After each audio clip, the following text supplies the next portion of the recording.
बहुत दूर पहाड़ियों के पीछे मधुवनपुर नाम का एक छोटा सा गांव था। यहाँ के लोग सीधे, सरल और हंसमुख थे।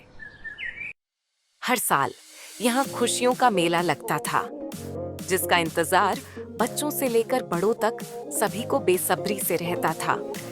लोग रंग बिरंगे झंडे लगा रहे हैं, दुकानें सज रही हैं, बच्चे मस्ती कर रहे हैं। इस बार का मेला तो सबसे जबरदस्त होना चाहिए। हाँ, लेकिन इस बार कुछ धमाकेदार और हटके करना पड़ेगा ना।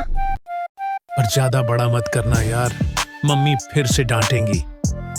डरपोक मत बनो यार, इस बार हम ऐसा मजेदार रहस्य बनाएंगे कि गांव वाले भी हैरान रह जाएंगे। और फिर तीनों ने मिलकर एक शरारती योजना बनाई, कुछ ऐसा करने का जो पूरे गांव को उलझा कर रख देगा। क्या किया वो तो बाद में पता चलेगा, लेकिन एक बात तय थी, गांव में हलचल मचने वाली थी।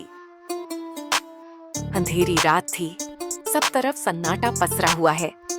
बच्चे चुपचाप दबे पांव मिठाई की दुकान के पास सरकते चले आए, जैसे कोई मिशन पर निकले हों। अबे भोलू, थोड़ा ध्यान तो रख, अगर किसी ने देख लिया तो पकड़े जाएंगे। अरे मैं कोई मामूली चोर नहीं, मैं चोरों का बादशाह हूँ। जैसे ही भोलू ने मिठाई पर हाथ बढ़ाया, अचानक बगल से भैंसी ने मुंह चलाते हुए उसे ऐसे घूरा जैसे कह रही हो, पकड़ा गया रे चोर। गाय ने देख लिया भाई, मिशन फेल होने वाला है, भागो वरना सीधा हलवाई काका के पास रिपोर्ट करेगी। तीनों ने मिठाई ऐसे छुपाई जैसे कोई खजाना दबाया जाता है। स्कूल के उस वीरान कमरे में, जहाँ कबाड़ में दबे खिलौनों और धूल भरी दीवारों के पीछे अब एक मीठा राज भी था। पूरे गांव में जैसे भूचाल आ गया हो। कोई झोपड़ी के पीछे देख रहा था, कोई अनाज की बोरियों में टटोल रहा था। हलवाई काका की दुकान के सामने भीड़ जुट चुकी थी। सबके चेहरे पर बेचैनी थी, जैसे मिठाई नहीं, कोई गुप्त खजाना गायब हो गया हो। मिठाई का यूं गायब हो जाना कोई मामूली बात नहीं है। ये गांव की इज्जत, हमारी परंपरा का हिस्सा थी। अब जो भी इसके पीछे है, उसे सामने लाना ही होगा। और कौन करेगा भला? वही पड़ोसी गांव के लोग होंगे। पिछले मेले में भी हमारे झूले में पेंच डाल दिया था, अब मिठाई चुराने आ गए। मैंने तो अपनी आंखों से देखा, भैंसी कुछ चबा रही थी। कहीं लड्डू उसी ने तो नहीं खा लिए?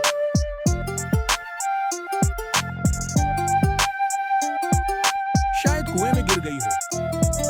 और फिर पूरा गांव कुएं में बाल्टी डाल डालकर मिठाई ढूंढने लगा।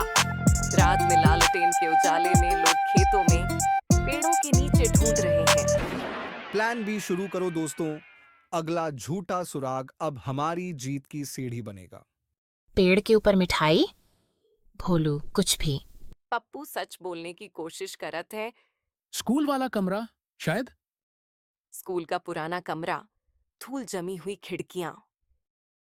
लेकिन जब गांव के बच्चे खेलते खेलते स्कूल पहुंचते हैं, तो वहां से मिठाई की मीठी खुशबू आने लगती है।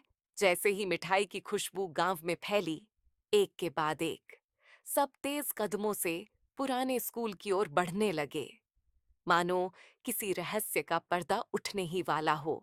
अरे, ये तो वही मिठाई की खुशबू है। कहीं ये यहीं तो नहीं छुपाई गई है? सभी गांव वाले भागते हुए पुराने स्कूल के पास पहुंचते हैं।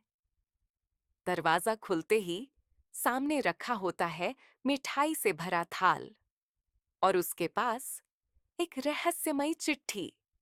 सबकी आंखें हैरानी और खुशी से चमक उठती हैं।